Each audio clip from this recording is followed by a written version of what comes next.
Hi.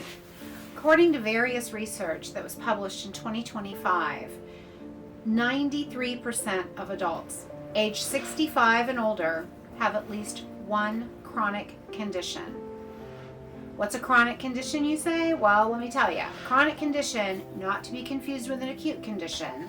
It does not come on fast. It builds slowly over time.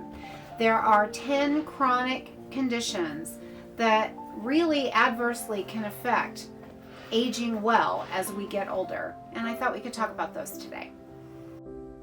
Hi, I'm Allison, and I live in Southeast Ohio. I work for an organization called United Seniors of Athens County, and I host a radio show named Athens County Cares that airs twice a week on Tuesdays and Fridays from 10:30 to 11 a.m. on WAIS 770 AM and 103.9 FM. Obesity is one of those 10, and I just have to say 40% of adults 65 and older are obese. This is not a good statistic, guys. We have to do better, because with obesity comes a lot of these other chronic conditions. They build on one another. So what's really important, and just so that you know where my sources are from, I went to the National Council on Aging, to the Mayo Clinic, and to the Cleveland Clinic to gather up my information. So if you want to fact check me, that's completely fine. I'm doing just a little snippet here to kind of tease you in the hopes that if you want to learn more, but you don't want to do your own deep dive on the internet to find it out, please join me on my radio show, Athens County Cares, Tuesdays and Fridays from 10:30 to 11 on WAIS 770 AM and 103.9 FM here in Athens, Ohio. But you can stream it, so wherever you are in the world, if you want to listen to my rambling voice and have a moment with me and hear me babble on about some things that can help us age well or maybe prohibit aging well, give me a listen. There are 10 chronic conditions for adults age 65 plus that are very common. So many have them that I'm going to give you what they are and then the percentage, and then we're going to kind of just touch on why it's important to know what they are. So first of all, topping off at 61% of older adults, hypertension or high blood pressure. This is a big deal. This has to do with heart health and circulation, which also has to do with the red blood cells being able to deliver the oxygen to the rest of your body. This is a huge, important deal. Take it seriously. Coming in second, high cholesterol at 55%. Arthritis, 51%. Now, these are the percentage of people over the age of 65 that have these chronic conditions, just to remind you. 40% obesity. 24% of us have diabetes, which can lead to other things.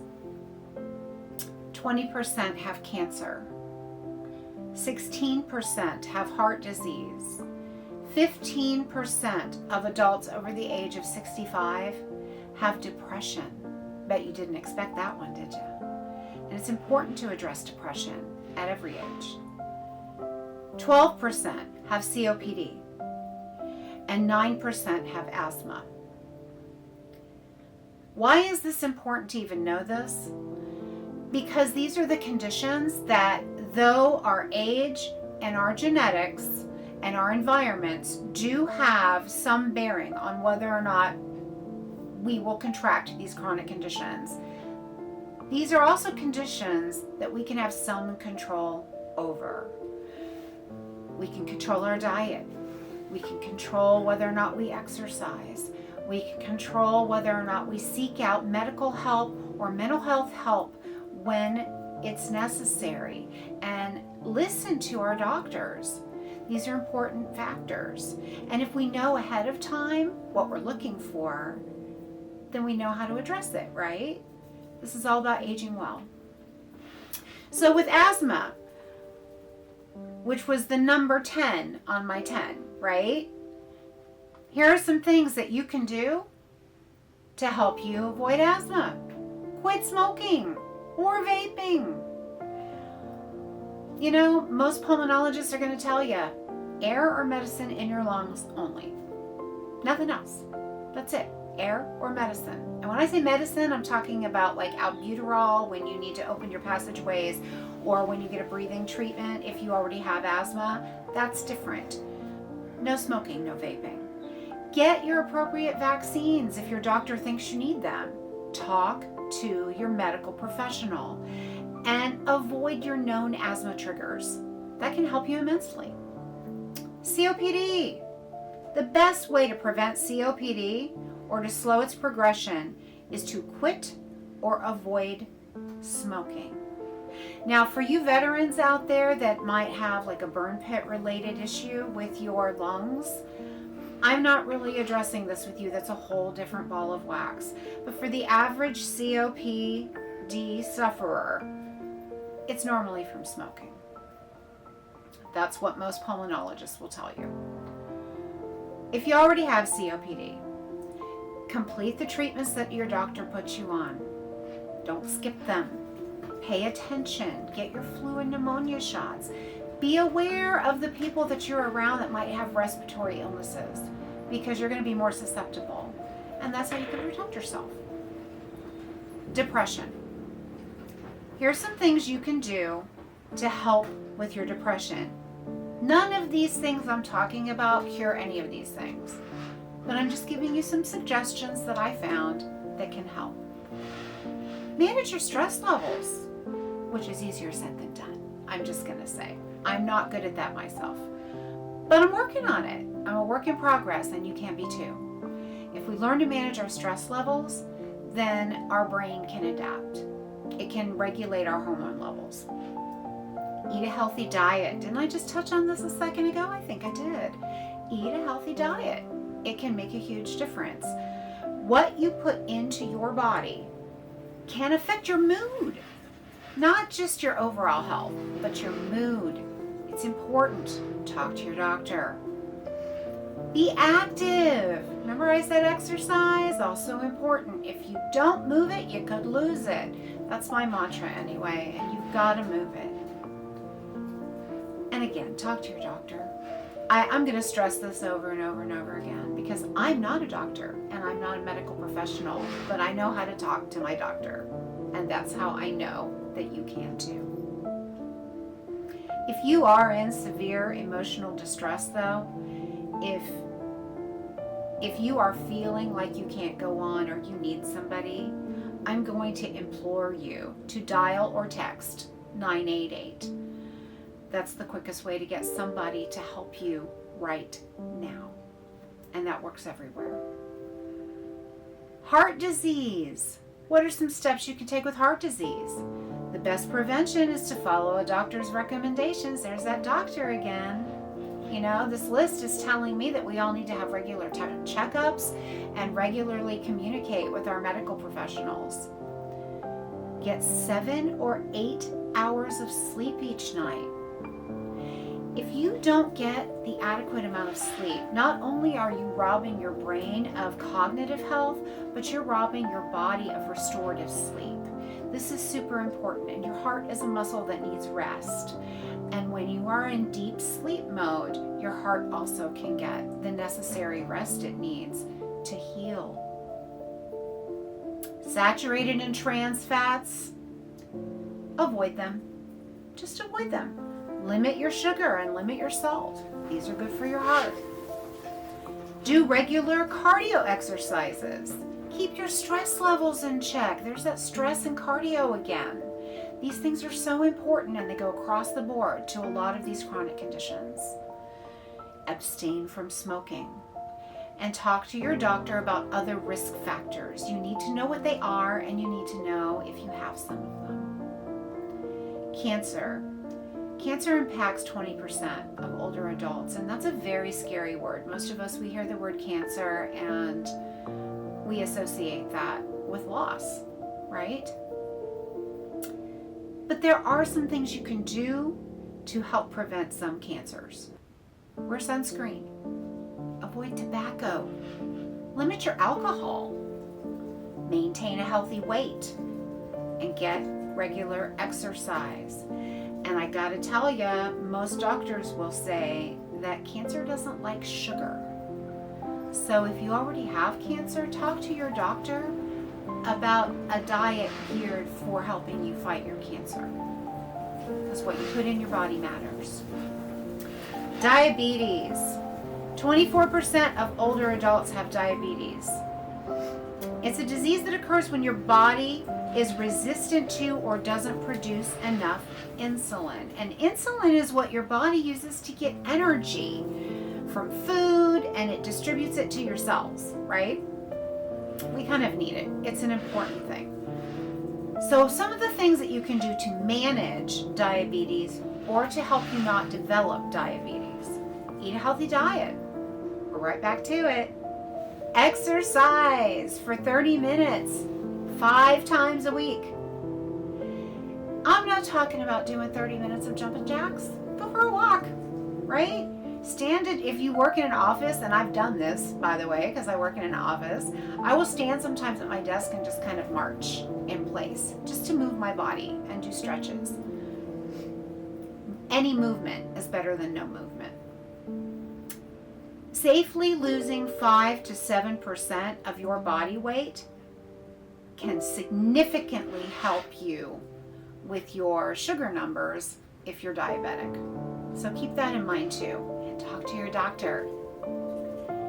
Obesity. We've kind of touched on that with everything else. And steps you can take to delay the onset of obesity or to manage the symptoms of obesity once you have an obesity problem. Obesity treatments, some of them are covered by Medicare, so talk to your doctor. Not all of them are, but some are. And it's worth a shot to ask if some of those treatments are right for you. Empowering yourself with knowledge about nutrition. Educating others and being your own advocate. And I'm just going to toss this in there. Most of your health professionals will absolutely help you talk to a nutritionist if you ask for that, if you already have diabetes. I can speak firmly from the VA side that they'll send a dietitian and hook you right up and help you develop a diet that is geared to make you healthy and combat those high sugar numbers. Arthritis. I myself have arthritis. It's not fun. And I don't wish it on anyone, but we all seem to be struggling with it in some form or another, about half of us, 51%. So some steps that you can take to manage some of the symptoms. Exercise at least 5 times per week. That may sound counterintuitive, right? Because this body part hurts.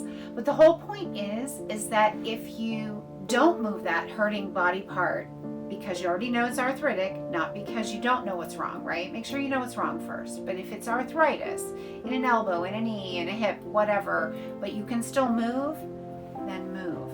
If you don't, it becomes harder and harder to move each time you do it.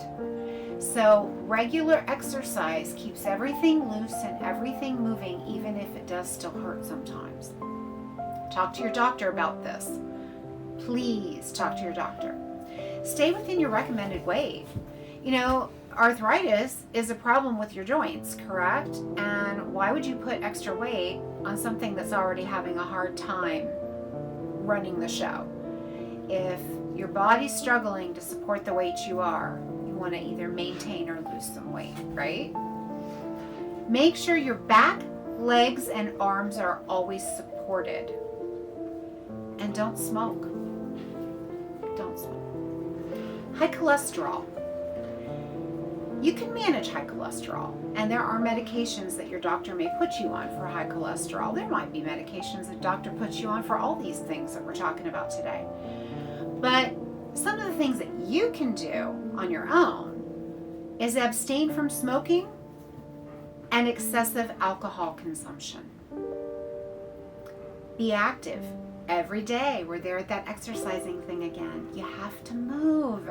You can't just sit in a chair. Manage your weight. We're back to that too. And minimize your saturated fats and your trans fats, because it's those fats that have a great effect on high cholesterol. I'm also going to toss in there heredity. Your genetics can have an effect on your cholesterol. There might be some things you cannot do about it, and if that is the case, your doctor will help you address that. Okay, so don't get discouraged.